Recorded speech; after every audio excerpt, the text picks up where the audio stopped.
જેમ કે અમારી શાળા શ્રી ભારતીમૈયા વિદ્યાસંકુલ સંચાલિત શ્રી કેપી સંઘવી વિદ્યાલય તરફથી તમારી સમક્ષ સ્માર્ટ હાઈવેનો પ્રોજેક્ટ લઈ આવ્યા છીએ. તમે ક્યારે ને ક્યારે હાઈવેની મુલાકાત લીધી જ હશે. હાઈવે પર ક્યારે અકસ્માત, પ્રાણીઓ દ્વારા અકસ્માત, ટ્રાફિક સમસ્યા જેવી સમસ્યાઓ ઉદ્ભવતી હોય છે.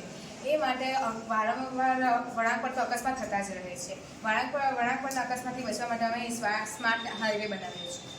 ટ્રાફિકની સમસ્યાઓ દૂર કરવા માટે અમે સૌપ્રથમ અહીં રોલર બાર સિસ્ટમ બનાવી છે કે ધારો કે કોઈ વાહન અહીં રોલર બાર સાથે અથડાય છે ત્યારે તે રોલર બાર રોટેટ કરતા હોવાથી તેના પર સીધો ઇમ્પેક્ટ થતો નથી અને તેનો અકસ્માત થતું અટકે છે. તો અમે પહાડો પર તો વારંવાર અકસ્માત થતા જ રહે છે. પહાડો પર થતા અકસ્માતથી બચવા માટે અમે અહીં લેઝર સેન્સર સિસ્ટમ બનાવ્યું છે, જેમાં જ્યારે બે ગાડીઓ આવી રહી હોય છે ત્યારે ખબર નથી હોતી કે કોઈ ગાડી આવી રહી છે. માટે અમે અહીં લેઝર સેન્સર સિસ્ટમ બનાવ્યું છે, જેમાં કોઈ વાહન જ્યારે આ લેઝર સેન્સર સિસ્ટમને પસાર કરે છે ત્યારે બઝર વાગે છે અને લાઇટ પડે છે, જેનાથી બીજી સાઈડ આવતી ગાડીઓને ખબર પડે છે કે કોઈ વાહન આવી રહ્યું છે, માટે એની સ્પીડ જાળવી શકે છે. એવી જ રીતે જ્યારે કોઈ વાહન અહીંથી પસાર થાય છે ત્યારે તેની લાઇટ અહીં સળગે છે અને બઝર વાગે છે, જેનાથી ખબર પડે છે કે કોઈ વાહન આવી રહ્યું છે. માટે બંને પોતાની સ્પીડ કંટ્રોલ કરે છે અને અકસ્માત થતું બચી શકે છે.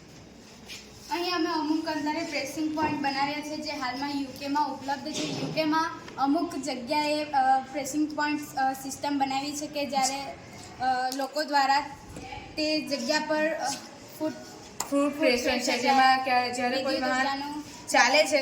કોઈ વાહન ચાલે છે તેનાથી વિદ્યુત ઉત્પન્ન થાય છે. એ વિદ્યુતનો સંગ્રહ અમે બેટરીમાં કરીએ છીએ, જેનો એ રાતના સ્ટ્રીટ લાઇટના સળગવા માટે ઉપયોગમાં આવે છે. અહીં અમે ટ્રાફિક ટર્બાઇન બનાવીએ છીએ, જે હાલમાં ચીનમાં જોવા મળે છે.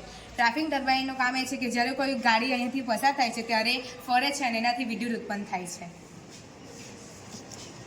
અમે અહીં એવો રસ્તો બનાવીએ છીએ કે જેમાં જ્યારે વરસાદનું પાણી જ્યારે પડે છે ત્યારે તે પાણી તરત જ શોષાઈ જાય છે અને એ પાણીનો સંગ્રહ એક ટર્નલ એવી બનાવેલી છે કે જેમાં કરવામાં આવે છે અને પછી એ પાણીનો નિકાલ એ જળાશયોમાં કે જ્યાં જરૂરત હોય ત્યાં ઉપયોગમાં લેવામાં આવે છે. હાઈવે પર મોટેભાગે અકસ્માત થતા જ હોય છે, તેથી તરત જ મેડિકલ સુવિધા આપણને મળી રહેતી નથી. તે માટે અમે અહીં અમુક અંતરે મેડિકલ સુવિધા માટે સ્વિચ મૂકી છે કે જ્યારે સ્વિચ દબાવતા ડાયરેક્ટ કોન્ટેક્ટ હોસ્પિટલ સુધી થાય છે અને કોઈ પણ વ્યક્તિનો અકસ્માત થતો અટકે છે.